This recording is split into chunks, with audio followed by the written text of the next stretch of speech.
Welcome to It's All About the Questions is award-winning author, international speaker, and Laura Stewart. Good morning, afternoon, and evening. Welcome to this week's episode of It's All About the Questions. So excited to be here with you today and to bring you another perspective-thing guest whose books you just can't stop reading. I mean, I pick them up and I devour them. I don't even want to stop reading them. I read his latest one, which I got an advance copy of that comes out next week on a flight to Omaha. I was so glad that I actually had a delay in an airport so that I could keep reading it and not have to get to my meeting. I landed till I could finish this book. It was just one of those books you just have to devour and never stop. So I'm grateful today that Brad is my guest on the show. He's going to be here in Vero Beach on March 11th at the Vero Beach Book Center. You do not want to miss that. But in the meantime, we get to have a chat with Brad Park. So Brad, welcome to the show. Laura, it's great to be here. And if you don't mind, I'm going to use that as a blurb on my next book. He made me want to go to Omaha. Is that okay?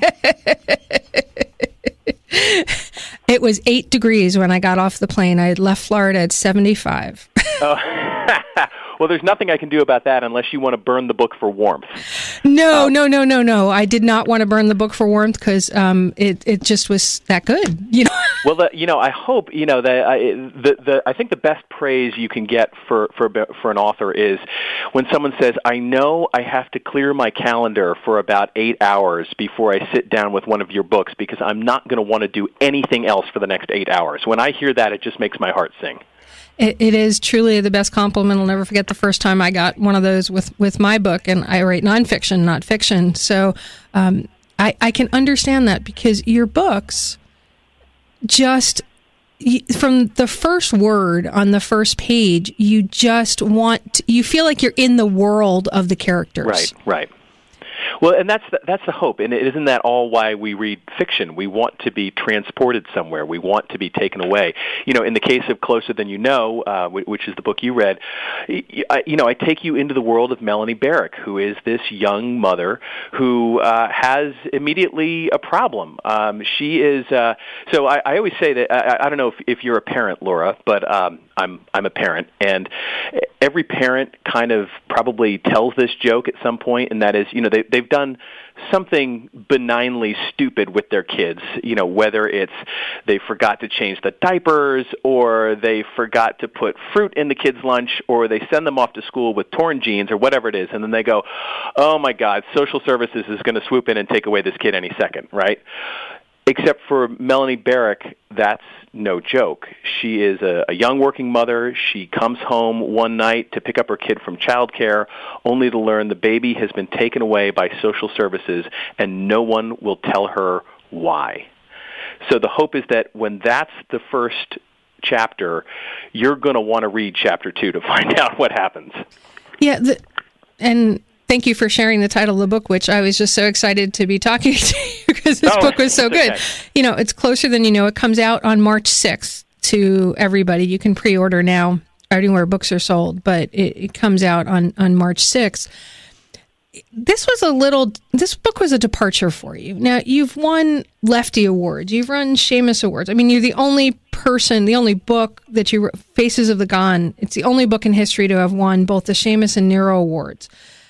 It's not like you have to keep writing amazing books like this, but what made you write this book? First of all, I do have to keep writing books like this, Laura, because my children do have to keep eating. Good point. Very good point. And they are hungry and growing. So, but I had long been fascinated. Sometimes books take a while in the incubator, and this was one of those books. When I was a newspaper reporter, or actually even let me go well before that, I grew up back to Ridgefield, Connecticut? To Ridgefield, Connecticut. Oh, somebody has done their research. Oh, so, I lived in Norwalk. Oh, okay. Well, so then you know Ridgefield then. I used to hang out in Ridgefield, so yeah. Yes, we were. I thought we were the poor kids on the block because my dad only made $90,000 a year, right?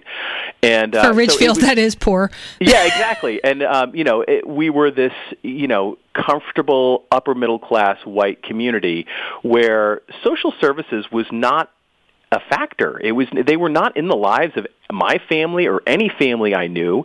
They just didn't exist. They weren't on my radar screen. And then I became a reporter in a very poor city, Newark, New Jersey, where you became aware that social services was a huge factor in people's lives.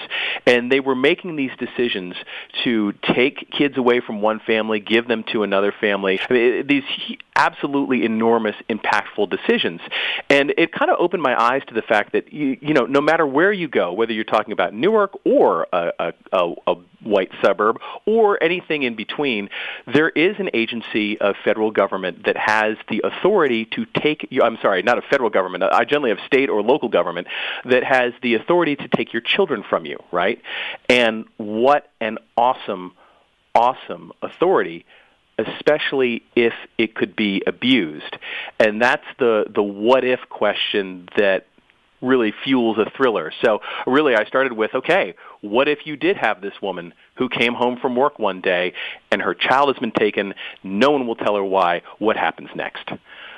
So it was really the desire to know what happened to Melanie and to figure out how this story works. Because unfortunately, when you get into the research of this novel, as I did, it's actually not that hard to do what I did to this character. Because in the social services world, as you know, there is a certain guilty until proven innocent when it comes to allegations of abuse, right? Because the system is set up to protect the child, as it well should be.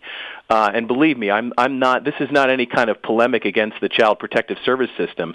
If anything, I think any social worker reading this book would be kind of nodding along, going, "Yep, I do that too. Yep, I have to do that."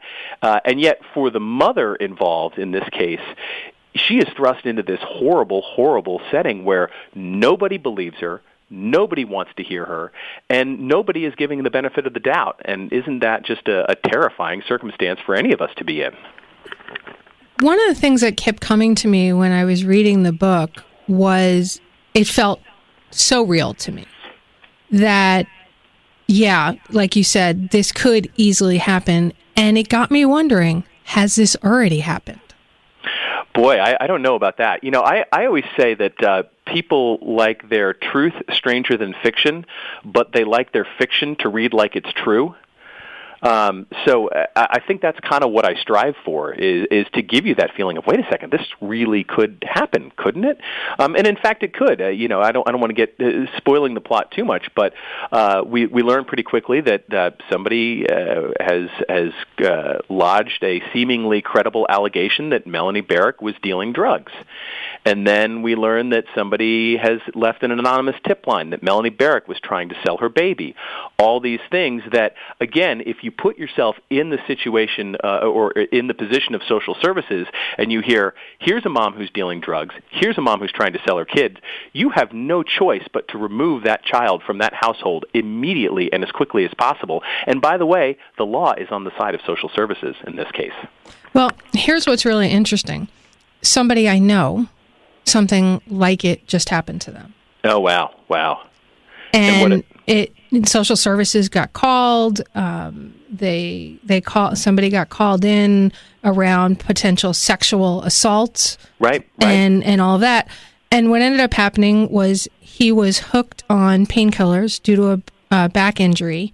He got pulled over for that, and the police bundled all these individual things and weighed them all together.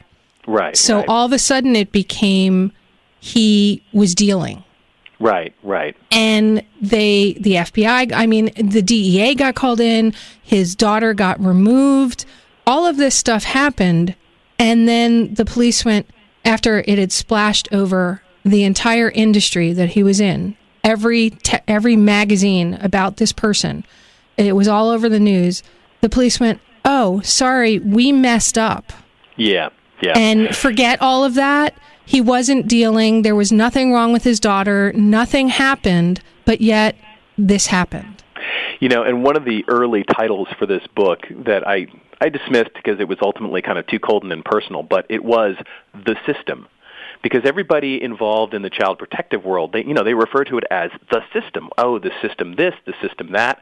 And one of the things that I think gives this book a little bit of an extra pull is that Melanie Barrick, the protagonist, grew up in the system herself. She was abandoned by her parents when she was 9 years old, and so she knows better than anyone what this system is really like. And one of the observations she makes in the book is that it really is like this giant maw, right? Once you get caught up in it, once you're kind of ensnared in those teeth, it's really difficult to get out of it, because every agency you come across, just as your friend found out, is dealing with this issue of, well, hey, look, the guy was accused of doing this, the guy was accused of doing that, the sheriff's office says this, social services says this, so he must be a bad guy, so let's, and by the way, let's follow our procedures, and, in this case, let's protect the child. It's always the best interest of the child, which, again, it well should be, and most of the time that's exactly where we want it to be, except for those kind of horrible scenarios that only devious thriller writers like me can think up of, we hope. Yeah, you guys have that really crazy mind that tends to...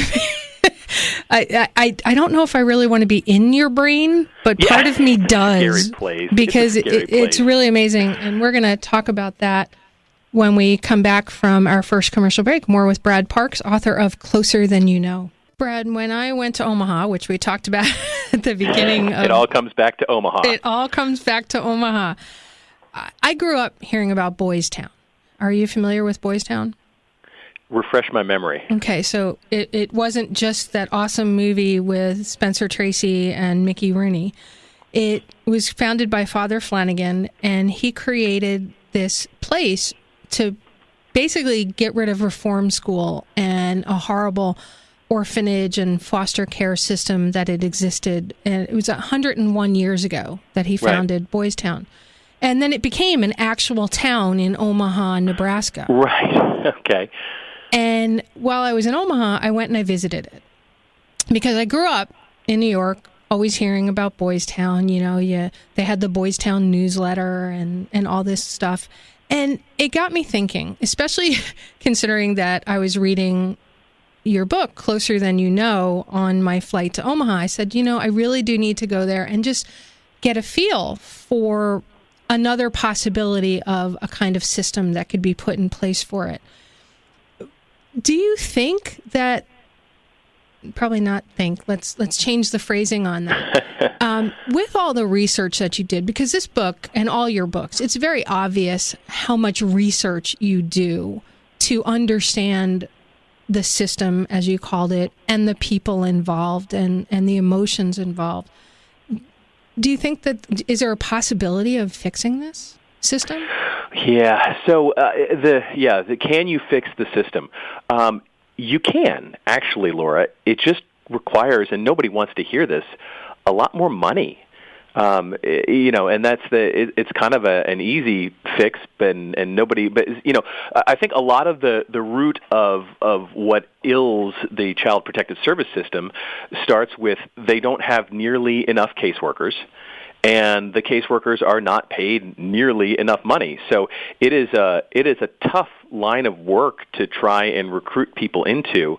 And there are some absolutely wonderful people who go into it for all the right reasons and who are incredibly selfless and really, truly angels among us.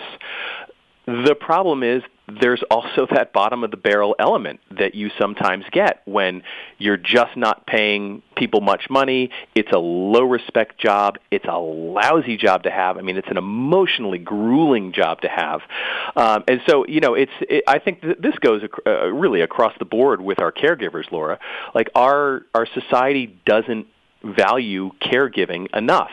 And this is whether you're talking about teachers or whether you're talking about nurses or, you can run the gamut. So, yeah, I think if we said, abused and neglected children deserve more of our money, they deserve more of our resources, I think you would see a large improvement in the lives for these children. Unfortunately, most of the time they are out of sight and out of mind, and so the more typical experience experience is the one that Melanie Barrick, the protagonist in this novel, has, which is she grows up bouncing around from placement to placement.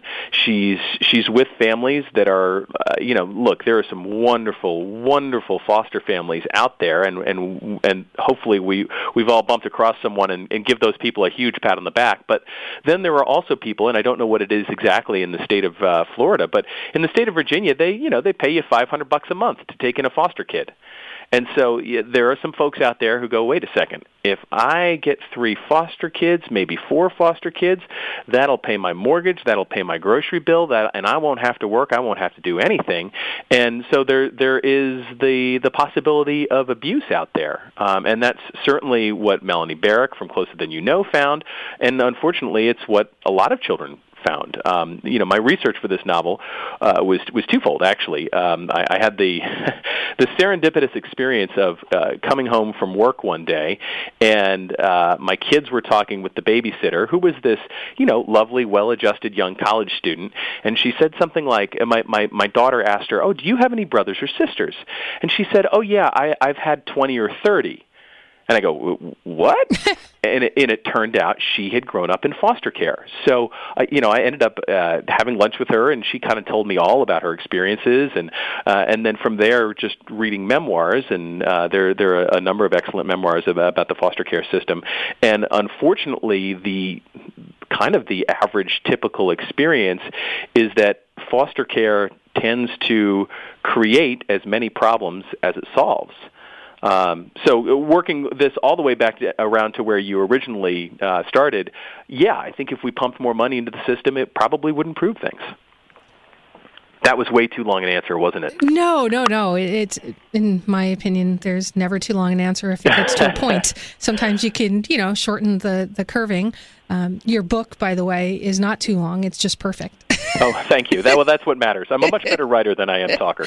No, you're a great talker. So there was a commercial in between during the commercial break for Hibiscus Children's House here in Vero Beach, which is sort of like a mini Boys Town, which, by the way, Boys Town now accepts girls and has for a number of years now, where they're trying to create a family environment. Right. And they teach them skills and things like that so that they can feel confident in themselves. Now, I know that, or at least I believe that one of the impetuses for writing this book was while you were a journalist in Newark, with some of the things that you saw happen there. Do you think that if you had changed courses and not become a journalist, that you wouldn't have been writing books like this, or do you think you still would have? Oh, no, I think there's no way. If I had not been a journalist, there's no way I would have been writing these books, because I wouldn't have had those experiences, right? I mean, there is no way for that upper middle class white kid to get that that kind of inner city Newark experience in the real and genuine way that I did. I think I hope it's real and genuine, but by which I mean, spending a lot of time on people's front porch and really talking to them and really understanding their perspective. So the case that really brought Child Protective Services into my radar screen for the first time was unfortunately a tragedy, which often that's the case when it comes to Child Protective Services. You don't really hear about them until something truly awful happens.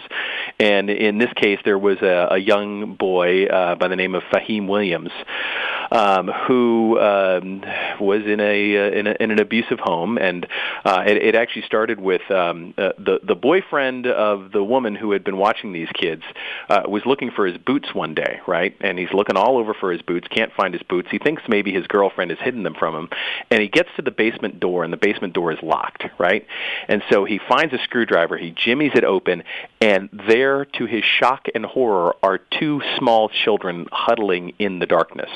Now, the boyfriend has been living in this house for 3 or 4 months by this point. He did not know there were children in the house. Oh, my God, that's horrible. It was absolutely horrifying. And then it got only worse because one of the little boys, 7 years old, he's covered in cuts and burns, and he's emaciated and everything like that. And when the cops show up, he tells the police, "I have a twin brother, and I haven't seen him in weeks." And so the authorities eventually found, and it's a gruesome thing to talk about, but they eventually found the remains of Fahim Williams snapped in a plastic storage bin and shoved under a storage shelf or something like that. And of course the story only got worse because it turned out and here's the fascinating part. You've just given us a cliffhanger going into the national news. Oh, okay. There Everybody, we go. we're going to finish that story and move forward. To learn how it works from here, stay tuned on the other side, folks. Welcome to It's All About the Questions, where learning to ask the right questions can help you achieve lifelong success. Now, here to help you ask all the right questions is award-winning author, international speaker, and business strategist, Laura Stewart. If you're just joining us here live on iHeartRadio, welcome, welcome, welcome. If you're on podcast, hey, I strip out all the commercials and the national news, so it was instantaneous coming back with Brad Parks, author of Closer Than You Know, coming out March 6th, and he will be here at the Vero Beach Book Center if you happen to be here in town. If not, you really should come because this is going to be an epic, epic author talk. March 11th, 1 p.m., Vero Beach Book Center, Brad Parks with Brad Meltzer. I don't know who's the bigger author because they're both pretty awesome. I was about to say, there's nothing more humbling than not even being the most successful Brad at your own book signing. And I think, unfortunately, that's going to be the case for me. I think you should have done it with Brad Taylor, too. I had Brad Taylor here on the show about 3-4 weeks ago. That would have been great, 3 Brads. Yeah, but then I'd be the third most successful Brad, and my ego really couldn't handle that. Well, if you feel that you're the least successful of the Brads, I have to tell you, I think you are my new favorite Brad. Really, Laura? Really? I just okay. I'm walking. I'm 10 feet tall for the rest of the day. I'm Laura Stewart's favorite Brad. My work here is done. All right. So we left everybody on this cliffhanger. We were talking about this experience that you had when you were a journalist in Newark and how it kind of started this thread of an idea for the book. Right.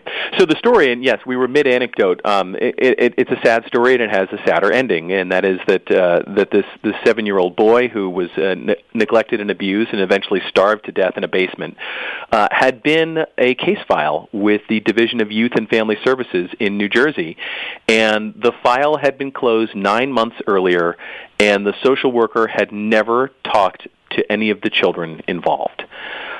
So this resulted in a huge overhaul of Child Protective Services in New Jersey. But what it really did for me was put Child Protective Services on my radar in a new way. And it made me, to go back to what we were talking about at the start of the show, realize what an enormous factor it was in the lives of families who were impacted by it.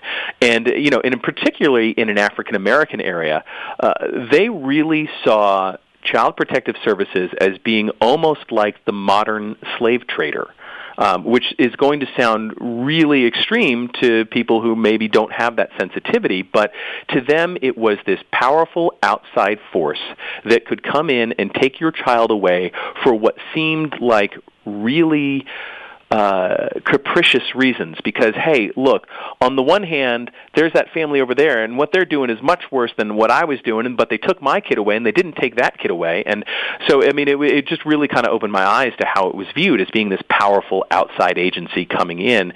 And, I didn't want to put any of the racial stuff into this book because I didn't want to make it about that.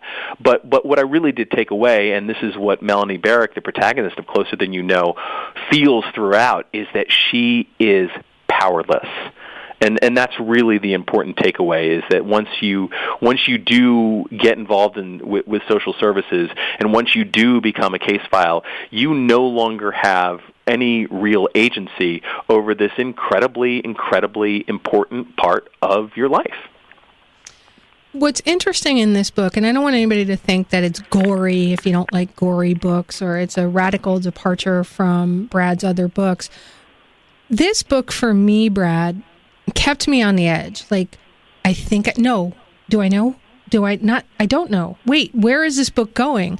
And it just kept me on that edge, wanting to read page after page after page, because you get in the world, you can feel the emotions of Melanie, of everybody involved, her husband, the judges, the prosecutors. you take us in the world and bring us out the other side. And it's literally just that page turner that, like you said, give yourself 8 hours because you're not going to want to put the book down.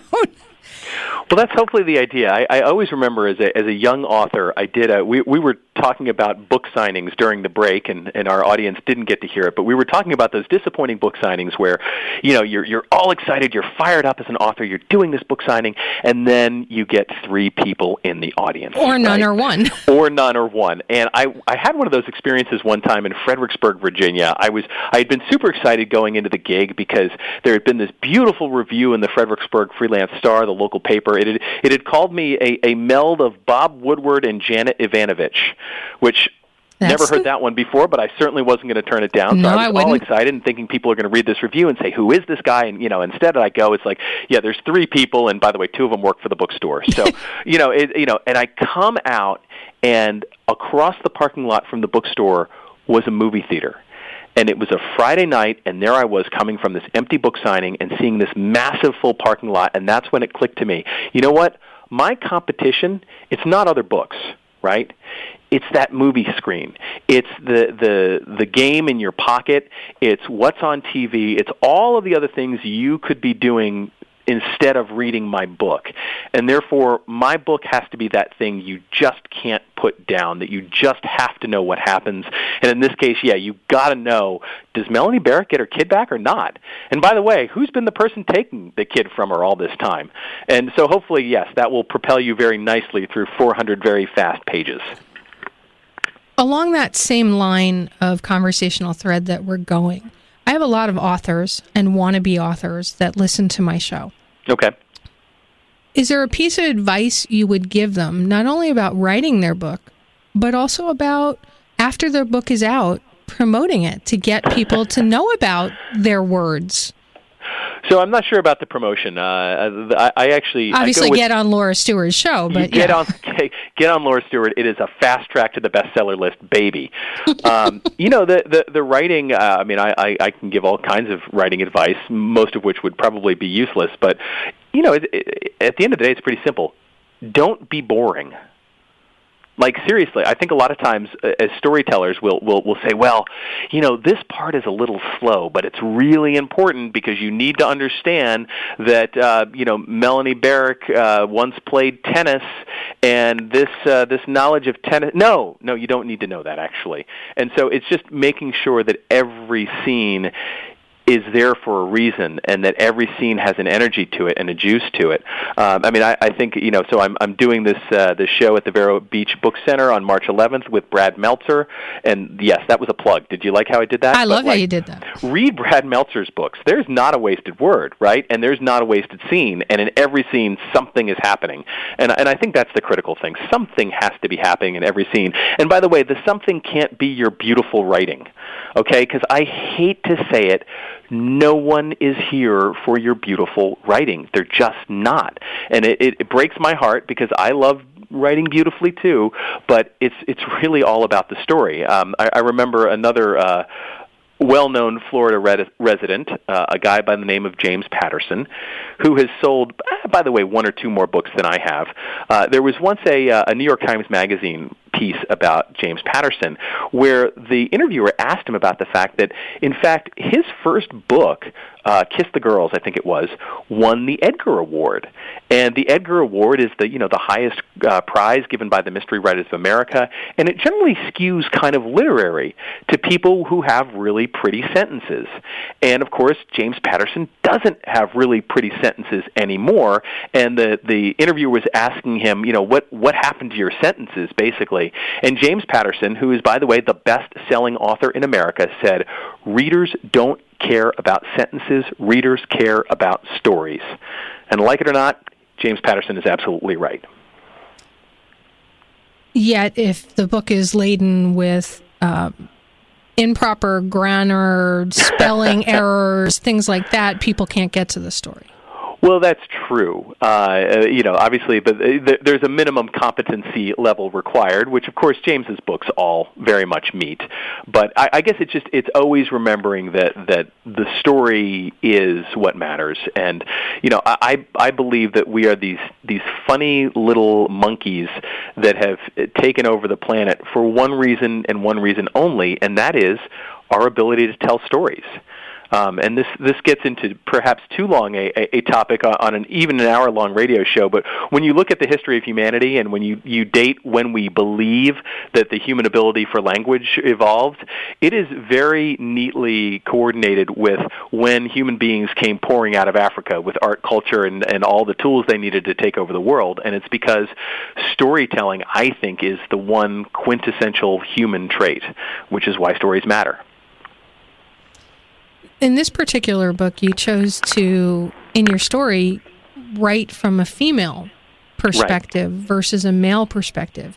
Yet I heard you say in another interview or somewhere, I forget where I read it, that you really weren't writing from a female perspective. You were writing about a human person who just happened to be female.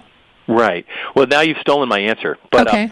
It really, this was the first time ever writing a female protagonist. And, here I have this story where you have a young parent whose child has been taken away by social services. And I just felt the only perspective to really tell that story from would be the mother's perspective. So here I am. I'm stuck writing a woman, right? Okay. I am 43 years old. I have 43 years of really excellent experience being a dude, Laura. None of that experience being a woman. So I was a little intimidated beforehand. There's no question about it. But what I very, very quickly found is that in any given scene, the character's gender was not the most important thing motivating her actions. It was, what does she want? What does she need? What is standing in her way? What resources is she going to be able to summon to overcome these obstacles? Again, yes, these are human things, not female things. One of my favorite bumper stickers is a friend of mine. It says, "Feminism is the radical notion that women are people." And that's really how I decided to just treat these characters, treat them like they're people. I did, and I can confess on an hour-long show, I did do one thing that was overtly really trying to pander to the female reader. Okay, and we're going to carry that for our cliffhanger. And that'll be our cliffhanger. That's our Brad cliffhanger. We'll be right back. Female readers. Okay, Brad, how did you pander to women in this book? So, yes, here I am pandering to women over the commercial break. So I'm writing this female protagonist. I want to connect with my female readers. What is the one thing that Melanie Barrick, the protagonist of Closer Than You Know, is doing that is distinctly, uniquely female? Well, she is breastfeeding an infant, right? And now she's had the infant stripped away from her, and this will be a trauma, right? And, in some ways, just a physical one. A woman's breasts engorge every 3 or 4 hours. And, I was a stay-at-home dad. I certainly know about all these issues. And so I have all these references to Melanie, needing to pump and wanting to breastfeed and, and because she wants to keep her milk up for when she gets the child back and everything like that. Well, my editor, I should start with my agent. My agent, a woman, 2 children, reads it and says, "Hey, this is a great book, but too much breastfeeding." So I cut out some of the references to breastfeeding. And then I give it to my editor, a woman, 2 kids. She reads it. Great book, loved it. But what's with all the breastfeeding? I cut out more references to breastfeeding. She hands it to my publisher, also a woman. Also, same thing. Why are there so many references to breastfeeding? So by that point, I think there may be about 3 or 4 left in the whole novel. But my one opportunity, my one shot at pandering to the other side, and it was a complete and total failure. So this is all the more reason why I just need to stick to writing female characters like they're human beings and nothing else. I'm sitting here just laughing because Brad Taylor talked about some of the same things when he wrote his latest book that I talked to him about, because there was a lot of strong female characters in it. And when he first invented them, all these women would be like, No way. A woman wouldn't do that. I know you men think they would, but they wouldn't. So I think the key then is you have to have people around you when you're writing from another perspective to help you understand what really goes on in their mind. Yeah, no, and it's always funny, of course, with inevitably the thing that the reader says, a woman would never do that, is the thing I have ripped off exactly from my wife did this, my Right. best friend who's female did this, something like that, and they'll say, oh, well, a woman would never do that. So it's tricky ground to cover, but I think ultimately, again, if you go back to what does this character want, what does this character need, those things have nothing to do with gender whatsoever. And I think that's what makes it so strong for me. I've never had children. I caregived for my mom for 6 years before Right. she passed away. So in some ways, she was my child as I was absolutely. hers. But when I read the book, for me, it was believable because even though I was not a mother and never a parent, I could relate to the character. I could feel what she was going through. And that, at the end of the day, drew me in. For me, fiction books stop my brain from all the other stuff in my life and allow me to just have minute focus in the world that the author is painting on the page. And in this case, the role of the caregiver, I think there's something, obviously, I've never been a mother either, but I mentioned I was a stay-at-home dad, and so I had this little infant who, for 8, 9, 10 hours a day, was totally 100% dependent on me for everything.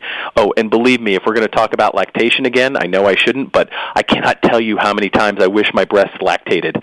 It would have made life so much easier. But nevertheless, I think that caregiver experience is something that I very much put into Melanie Barrick because it is really, I think once you've been a really round-the-clock caregiver like that for someone, anyone, whether it's the elderly, whether it's someone who's sick, whether it's an infant, that person becomes like part of your brain, right? Like there's always that little small part of your brain that's pulsing of what's going on with my mother or what's going on with my baby.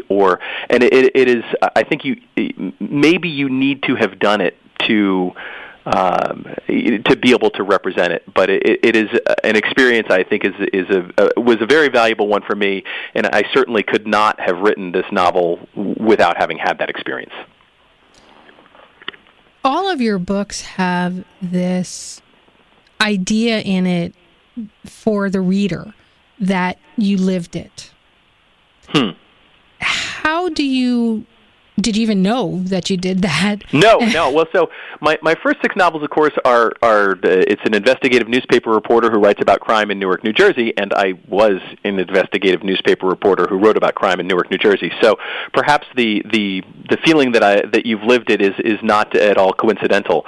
But really, the 2 standalones, Say Nothing and Closer Than You Know, no, thankfully I didn't live any of this stuff, and I think I've slowly learned what feels real. I think we're all looking for that feeling of verisimilitude, and maybe I've just kind of learned how to create that, and it's always in those details, right? And I think I'm fortunate to have one of those kind of brains that every scene that happens in my novel I kind of see as like this little play or movie that's happening in my brain, and so I'm just kind of telling you what's in my brain and what I'm seeing. And so hopefully if I do that well enough, I'm creating a reading experience for you that is very genuine. It is for me. I've really enjoyed your books. And as an author, I've looked at your book tour schedule, by the way. That is a really impressive book tour schedule. Your book, Closer Than You Know, releases on March 6th and can be purchased anywhere books are sold and is available for pre-order now, right? That is correct. Okay. And yes, the book tour schedule is, I just like getting out of the house, Laura. What can I tell you? I mean, 11 months of the year, nobody gives a darn about who I am, what I'm doing, anything like that. And for 1 month of the year, I get to go out and talk to people and meet people and see things. And it's so wonderful because, I think for some authors, they are deeply introverted. And one of the great parts of the job is that they just get to sit by themselves and write a novel. And for me, that's the hardest part. Like, I'm alone all day. By the time my wife gets home, I'm just a pest. I'm like, honey, honey, what's going on? What'd you do today? Well, tell me something. I just, and it's, pity the poor woman, really, truly, because, for me, being alone is a difficult thing. So I love getting out and meeting with people. I love talking with readers. Readers are really some of the most empathetic, wonderful, warm-hearted people you will find. And so when you get to just go around the country talking to readers, it's a real blessing. Well, I think that every one of yours should be packed solid.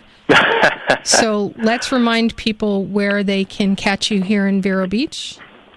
So it will be at the Vero Beach Book Center at 1 p.m. on Sunday, March 11th.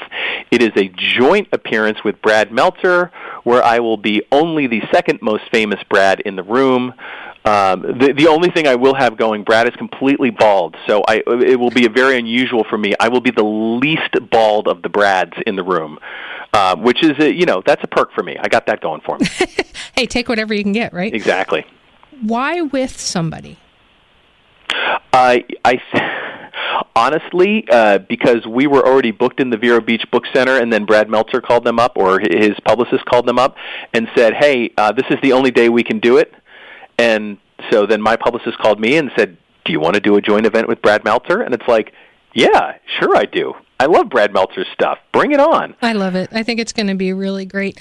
Now, for anybody who is not in the Vero Beach area, if you go to bradparksbooks.com, under events, you can see the entire tour, and you can catch them in Texas, New Jersey, Florida, Arizona, Virginia, all over the place, New York, and Ohio as well. Yeah, Brad, sure, why not? If somebody doesn't have the ability to get to one of your signings, your author talks, how can they reach out to you?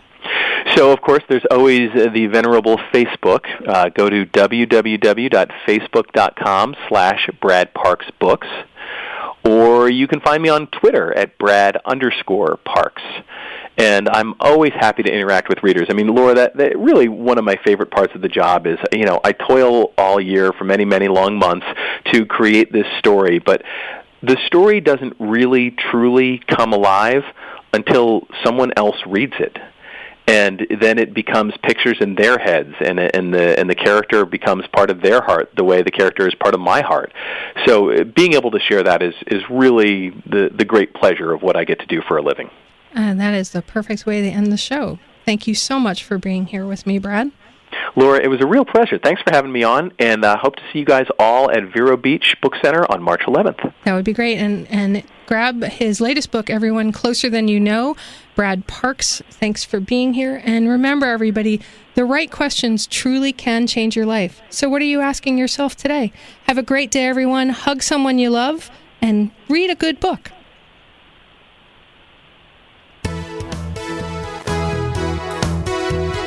You've been listening to It's All About the Questions, starring Laura Stewart.